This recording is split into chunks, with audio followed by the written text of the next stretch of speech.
Hi!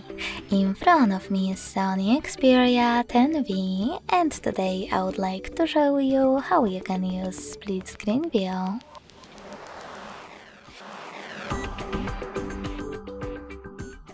You need to begin by opening two of your apps in the background.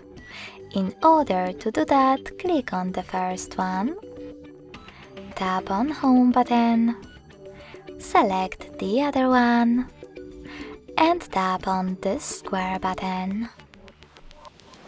Now click on the icon of your app that you wish to use on the top half of your screen, in my case Play Store, and select Split Top. Then just click on the other app. As you can see now, I can use both at the same time.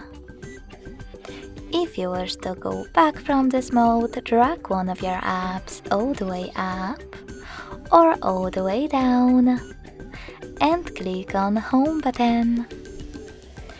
Thanks so much for watching. If you enjoyed this video, don't forget to leave a like, comment and subscribe. Bye!